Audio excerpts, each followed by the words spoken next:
Got a chance to see Will Smith Jr. last weekend, Dublin Coffman High School. He's about 6'3", about 250 pounds.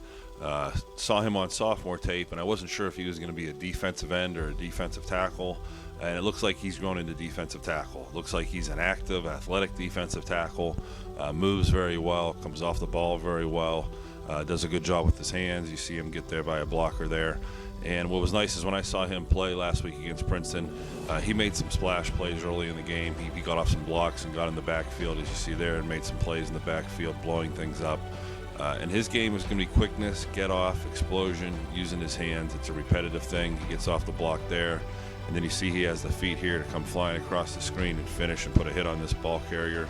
There's a play very similar to this we're going to see on his sophomore tape when we watch it in a little bit. But again, here you see the chase, you see the drag down, and he blows up the play in the backfield. Most high school offensive linemen are not going to be able to handle his quickness and size, so he's going to camp out in backfields all night.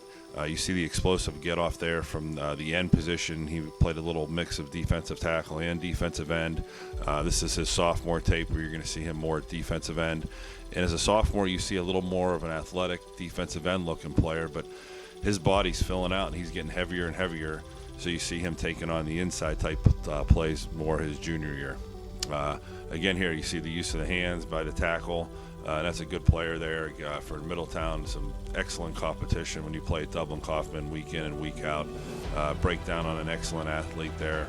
A really impressive prospect. I have a feeling this is going to be a player we're going to be talking about more and more as we start looking at the class of 2023. Maybe a little off the radar right now, but as you see him finish with this hustle play here across the field, he shouldn't be under the radar very long. In fact, you could probably consider this kid blowing up as we get into the rest of the 2021 season. Great looking player, Will Smith out of Dublin Coffman.